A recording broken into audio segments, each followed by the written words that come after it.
Hello and welcome to EtCetera. I'm Dave McLaughlin.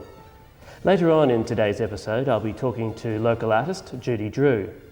But first here's Justine Izzard to take a look at the subject of backpackers visiting our city. Good evening, this is Justine Izzard reporting on budget travellers, otherwise known as backpackers in our city. In 1990, Melbourne was voted the most livable city in the world by the Population Crisis Committee in the United States. And since then, Melburnians have seen an increase of backpackers living, working and walking throughout our city and state. Backpackers come from all walks of life and from various age groups. The average is 18 to 35. Tonight, I'll be getting an insight into their thoughts and experiences while in our city.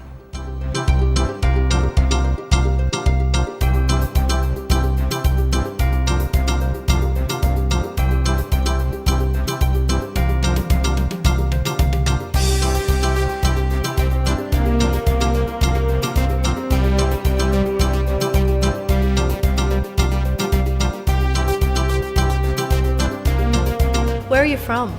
I'm from a small town called Dundalk. It's about 80 kilometres north of Dublin. It's between Dublin and Belfast on the border. I'm from a town called Farnborough, about 50 k's west of London. From Chicago, Illinois in the United States. From just outside London, England. And New Zealand. I'm from Birmingham in England. I'm from Belo Horizonte, Brazil. And I'm from Norway, but I live in Sweden at the moment. I'm from the Netherlands. It's Groningen. Yeah, nobody can speak it out here. It's the northern part. I'm from Essex, which is like the south of England, just next to London. Minnesota. I'm from Holland, Amsterdam. What brings you to Melbourne? Well, I've heard like the surfers down here, like, you know, they all hang out down on the South Beach, so that's going to be quite cool seeing like the gorgeous men down there, and might meet a few like neighbours casting that as well. I've just been in Asia for 5 months and went to Perth for a while, Adelaide, got no work, so Melbourne's the place to get work, so that's why I'm here.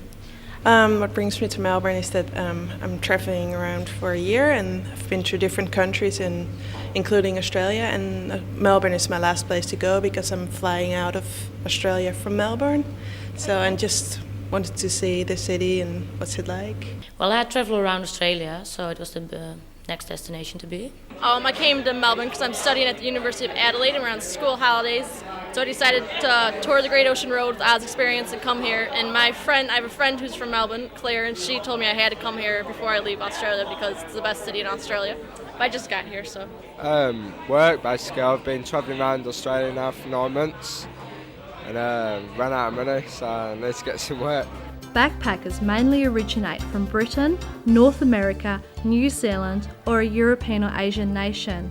Most of these travellers perceive our state as a popular, unique, value for money destination with natural environment and quality tourism infrastructure. Many travellers come in particular to visit our international sporting events such as the Australian Grand Prix and the Australian Tennis Open. The average amount of time for travellers to stay in our state is just under 2 weeks. What brings you to Melbourne? Travel and just travelling the world, really. It's a nice place. My plan was to stay here for only a week, but I'm almost a month here, so it's great. Yeah. How does Melbourne compare to where you're from? Melbourne compares in a certain way in that Manchester at times can be quite a busy city, but it's got a very laid-back attitude overall. So in that respect, that's why I'm quite keen on Melbourne. It's bigger than where I'm from, but I actually live in Cardiff, which is the capital city. So I live in a city anyway. But Melbourne is quite different. You've got the trams and sort of gridiron things, and it's a lot more commercial than where I'm from. So it's quite similar, but it's nicer. Compared to London, less people, which is cool. But it's about the same size as the city, and not as many people, so that's good, and not as polluted. Where I'm from, it's nothing compared. It's completely different. Everything's magnetised about 100 times, and it's just crazy. Yeah, sit down the streets of Melbourne and be amused 24 hours a day. It's unreal. Well, I'm from the northwest of England. It's very different to there, but I've lived in London for 6 years, and it's quite similar to London in a lot of ways. The sort of architecture and the people are quite similar, but it's a much smaller city centre, and I like that. It's kind of accessible. You can compare it because I'm from a little village, with all farms and everything, and this is very different. It's a lot more going on here, and there's a lot more going on. It's excellent. I really love the place. Well, Melbourne actually compares or reminds me a lot of home. The capital of Holland, it's Amsterdam. And what's the nicest thing is that like the trams, we have trams as well. And well, it's a bit of like a cosmopolitan city, I think, and a lot of business and office things. And yeah, so that's a bit the same, I think. It's all the best bits of London melded into one. That's what it's really. Well, it doesn't really, because Melbourne's like a big city, so, and I'm from quite a small place in the north of Scotland, Inverness, so not really at all. Oh, it's a lot bigger, a bit more spacious and all that, a lot more people, but it's not quite as happening as where I'm from, unfortunately. There's no doubt about it that these travellers enjoy themselves in Victoria and take with them many happy memories. The 10 most visited tourist attractions in and around Melbourne are the MCG, Crown Casino, Queen Victoria Market, the Phillip Island Penguin Parade, Melbourne Central, the Royal Botanic Gardens, Captain Cook's Cottage, the Wildlife Wonderland, the Rialto Observation Deck and Melbourne Zoo. What's been your most memorable experience in Melbourne so far? When I got here, I came down from Darwin, and I came because I'd had my passport and my visa card stolen. And when I first arrived here, I had no money, and the most memorable thing was how everyone responded to me, like the hostel letting me stay for free. And also, I was going into the post office every day waiting for a new visa card to arrive, and it hadn't arrived, and the ladies in the post office, Alex and Betty, just lending me $50, and just the hospitality and the friendliness. Working in the backpackers, you can meet lots of people from all over the world, and you have a really good time. Yeah, that would be my most experience there. I think the friends I've made. Yeah, mostly. Yeah, well, definitely the friends. You meet so many people, but the whole of Melbourne is so amazing. You've got the sea, you've got the beaches, you've got the mountains, you've got the city, the botanical gardens, which I found most impressive. And I mean, I definitely understand why they say it's one of the best in the world. It's amazing. Yeah. And all the bats in the botanical gardens as well. Yeah, that's amazing. Beautiful. It's really beautiful. Oh, there's so many of them, but I'd have to say last weekend we went camping to the Grampians, and we just had the most perfect weather, hiking and everything else, and it's just the most beautiful place. I was down here for the Grand Prix, which was excellent, particularly because Eddie Irvine came first. It was the first race of the season in Albert Park, and it was brilliant, absolutely brilliant. Grand final day. What a day that is. Whoa. Yeah, it's a difference. It's, we have like the Premiership in England, and it's big football. In here, it's the one game that's a big one, and I was with friends. Very exciting. Okay. Didn't understand it. I was here over the summer and I got sunburnt and spent 3 days in bed, so that was probably the most memorable. But other than that, I'd say I was here for the Melbourne Open, the tennis, so I went to see that. It was pretty good. It was the Great Ocean Road. It was really, you get the views there. It's so beautiful. Yeah, we don't get it in the Netherlands, so yeah, for us Dutch people, it's probably, it's really great. You got to see it. Probably the botanical gardens, definitely. I thought that was so awesome, seeing all those different trees and cactuses. It was cool. Was your experiences in Melbourne what you expected to be? Yeah, because I've been already traveling for 8 months now. Spoke with a lot of people, and they all told me you really have to go to Melbourne. You really have to see it before you go. And it's just a good atmosphere, nice clubs, nice people. It's really what I expected to be, totally. I expected Melbourne to be fairly similar to Sydney. Sydney's a very good place, but it's maybe a bit too busy for me, and Melbourne's probably at the right level.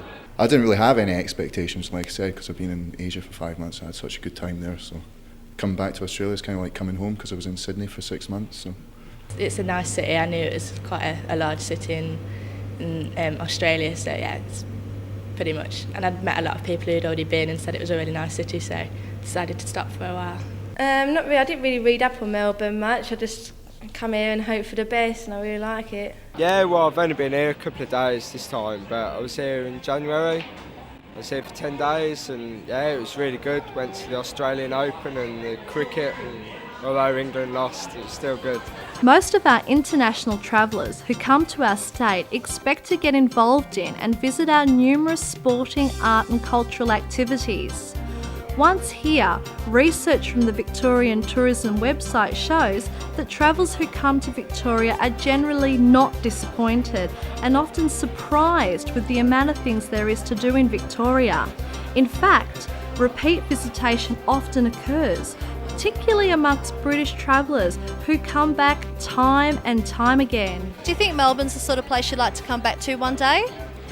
Yeah, I wouldn't stay as long as I have done this time, but yeah, sure, it's a great place to come. And what I like about Melbourne is the fact that everywhere's so close. You've got so many things happening around Melbourne. You've got the Mornington Peninsula, you've got Phillip Island, you've got the Grampians, you've got the Great Ocean Road, you've got everything within a day trip.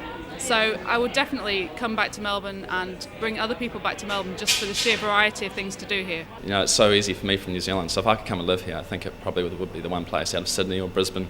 I mean, Melbourne's really nice, yeah. Try and keep me away. I've met lots of friends here, yeah, I'd love it to come back here. It'd be nice fun, good fun. A bit warmer than London, yeah, a little bit.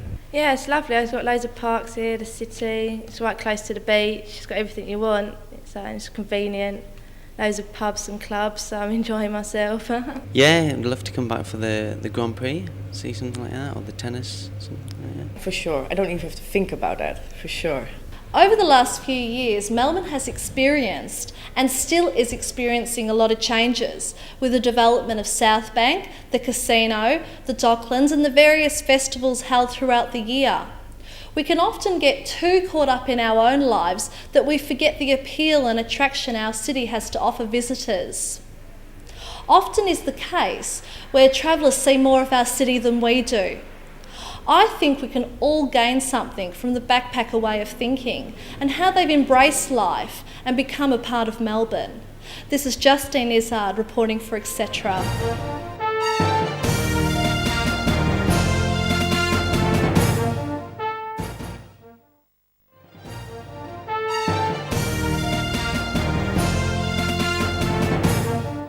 Welcome back to EtCetera. Judy Drew is a popular local artist who specialises in figure studies, mostly of women. Recently she had an exhibition at the Melbourne Fine Art Gallery and I spoke to her about her work. Judy, can you tell me a bit about how you describe your style as an artist? I suppose it's, I use pastel as a medium and I'm very influenced by Degas, the post-impressionist painter. And of course he used pastel and he was a figurative artist and also Toulouse-Lautrec. And so they've had a big influence on me. I noticed most of your works on exhibition here are figure studies. Why figure studies? I suppose again just that influence of those French Impressionists and also early Australian women artists. Alice Bale, Janet Cumbray-Stewart, Agnes Goodsir. I love their works and that theme of women. I'd like to portray along similar lines, but perhaps more suited, more appropriate and more indicative of today's women. What are the sorts of things you're trying to portray in your work?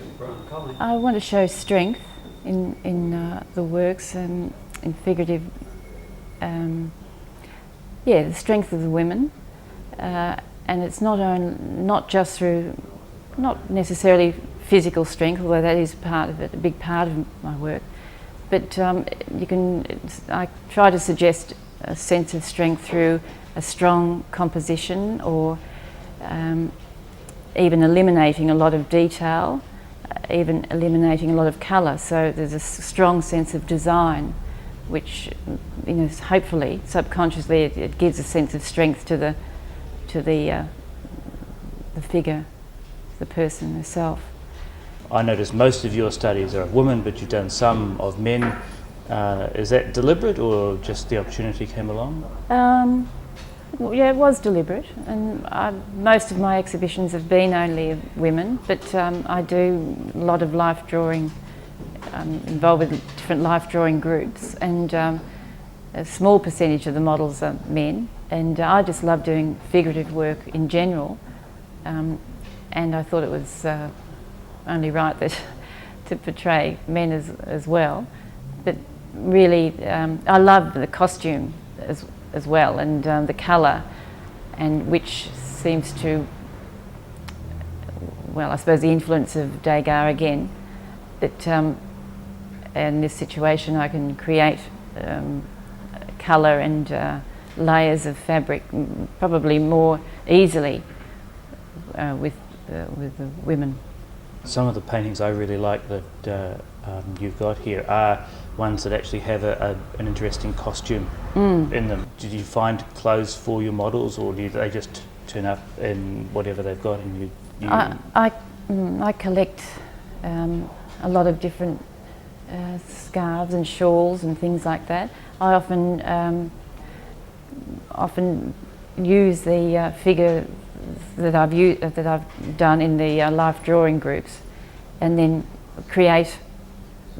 dress the model at home more or less. But usually they're posed in front of me. But a lot of this is just evolves. It does evolve, and I might even change slightly the colours to have more impact. So the painting itself has a little bit more strength. What's the process involved in doing a painting? How long does it take, and how many sittings does it involve? You work from drawings or? Yeah, I do a lot of drawings at a life drawing group, and often some colour sketches, and then I just come home and work on those. If I need to have the model again, I will. But I often get asked how long it takes, but it's hard to say because I just work on them, and when I feel it, usually I feel I don't know where to go next, I'll put it away or put it out in view so I can just see it during the day, and it might be there for a few weeks, and then something might hit me and then, right, I'm back into it again. Sometimes you get too bogged down in something and you can overwork it. You're better off just leaving it. It loses a lot of its spontaneity when that happens. Do you often work on more than one composition at a time? Yeah, I do. I like doing that. It's each time you go to the other one, it seems a lot fresher. So that's not unusual. Is that a common thing for artists to do, to work on more than one painting at a time, or or is it more common to just concentrate on one subject? I don't know. I suppose it's a luxury of pastel. You can put it away and then bring it out later and work on it again. Whereas I don't know. I have used oil and watercolour before, but it's just what suits me. I don't really know how other artists work, but pastel is very much like that. It offers a lot of scope, so you can bring it out and work on it and put it away. There's no drying time, and you don't lose anything by that sort of time lapse. Can I ask you how you became an artist? I studied graphic art and worked as a graphic artist for about 5 years. I don't think I was particularly good at it, but I was able to get work. And then I went to live with my husband in Bougainville, and there it was the most beautiful tropical paradise, and I had a lot of time on my hands then, so I started painting, which is something I'd always wanted to do, and really actually being isolated in an isolated environment like that, even though there was a small community, but being away from artistic trends from the big city, I think was quite an advantage, because it allowed me to just muddle my own way through and perhaps develop a style that's was mine. But and also the people were incredibly handsome, magnificent, colourful, bright costumes, and it was an artist's paradise, really. And there were a lot of number of artists up there. And also being in a small community, there was a lot of support. Anybody with any skills was encouraged and nurtured, because we were, apart from the artistic, the culture of the Bougainvillean people, we didn't have a lot of artistic influences in our own community. And there were a lot of other things I did. I wasn't just totally involved in an artistic community, and we had many other interests, and there was a cross-section of people from all over the world with different backgrounds, and I think that was, that's what life's about, and you don't realise at the time, but subconsciously you absorb a lot of that stuff, and I think it helps, it does affect you, affect me as a person, and also perhaps an approach to my work, or even how I view the world and people. The figure studies you've got on display here impressed me. They seem to put across a lot of feeling, and at your opening there was obviously a lot of people who like your work. How do you feel your work actually relates to people in general, ordinary people? It's something I love doing, it's from my heart, I suppose, and it does seem to touch something in other people, some other people. Seems to me to be a sense of conveying emotion. Yes, and in the process of doing the work, it tends to evolve, and there is, I suppose, emotion, although I can't really describe how.